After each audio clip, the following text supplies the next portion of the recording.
શું નામ દીકરી તારું? મારું નામ કૃષ્ણા. કૃષ્ણ, આમાં મેં આજે જોયું કે અમે હાલીને આવતા હતા અને તમે ગાડી લઈને તમારા પપ્પા કે કોઈક બાઇક લઈને આવ્યા, મૂકવા આવ્યા અને તમે ત્રણે બહેનો આમાં જોડાયું છે. તો શું કામ તમે આમાં જોડાયા છો? એ ખેડૂતનો પ્રશ્ન છે એટલા માટે. જયારે આ થાંભલા રહ્યા એ ખેતરમાં લગાવવામાં આવે છે તો ખેડૂતનું જ નુકસાન થવાનું ને, કે નોકરી વાળા તો પૈસા દેવા આવવાના નથી. જે ભાડામાં ખાય છે એ જ ભાડામાં કામ કરે તો ધાન ક્યાંથી એમની જોડે પૂગવાનું?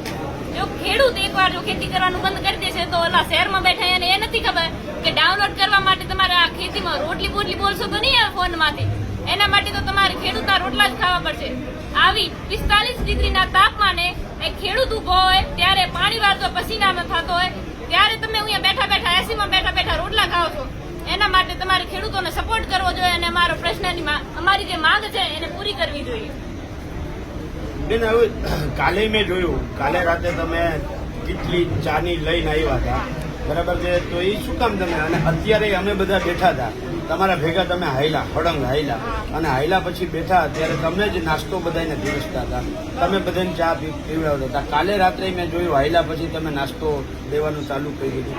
તો આવું દીકરી અંદરથી આવી ક્યાંથી પ્રેરણા મળે છે? કેમ કે આ તો અમારા સંસ્કાર છે. એક તો અમે ખેડૂતમાં દીકરી એટલે થાકવાનો તો એવો કોઈ પ્રશ્ન આવતો જ નથી. અને પછી જે અમારા રેલી કાઢી છે, જે સંઘ છે એ ખેડૂત માટે, તો અમારે થાકવાની પણ જુસ્સો આવે કે ખેડૂતની માંગો પૂરી થાય.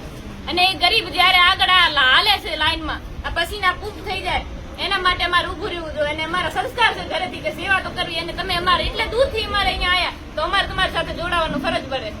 કૃષ્ણ, તારા જેવા ગુજરાતમાં હજારો યુવાનો છે જે સોશિયલ મીડિયામાં રીલું બનાવીને નાખે છે, બરાબર છે? એ લોકોને તું શું સંદેશો આપીશ કે શું કરવું જોઈએ એ લોકો, અને શા માટે આ યાત્રામાં જોડાવવું જોઈએ? પહેલી વાત તો એ કે બેઠા બેઠા રીલ ક્યારે બનાવે? જયારે ખેડૂત અહીંયા બેઠો બેઠો કમાઈને એના ઘર સુધી પોગાડે છે ત્યારે. અમે જો ખેતી કરવાનું બંધ કરી દીધું, એ રીલ બનાવવાની છે, એને ટાઈમ જ નહીં મળે. ખાવાનું પૂરું કરું રીલ બનાવવા બેસું. એના માટે આપણે ખેતી અને ખેડૂતને ખાસ કરીને સપોર્ટ કરો. અને આવો અત્યાચાર, એક તો અમે સાથ તો આપતા નથી, ઉપરથી અત્યાચાર કરવાના. ઇન્સાફ જોવે, ખેડૂતને ઇન્સાફ જોવે કે તમે આની માંગો પૂરી કરો. થાંભલા તમે લાઈટ ના નાખો એના પછી ખેડૂતને શું ખેતી કરવાનું બંધ કરી દેવાનું? એને બીજો તો ધંધો છે નહીં અને ખેતી કરવાનું બંધ કરી દે તો શું કરવાનું? એ ખેડૂત દુઃખી નહીં થાય, આખી દુનિયા દુઃખી થવાની છે ખેડૂતના લીધેથી. કૃષ્ણ, આ યુવાનો છે એને તું શું સંદેશો આપીશ આ યાત્રાને લઈને?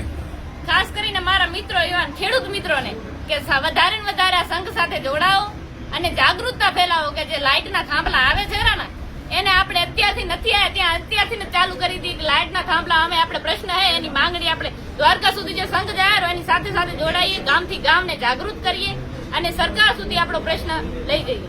થેન્ક યુ કૃષ્ણ, આભાર તમારો, ખૂબ ખૂબ આભાર. જય જવાન.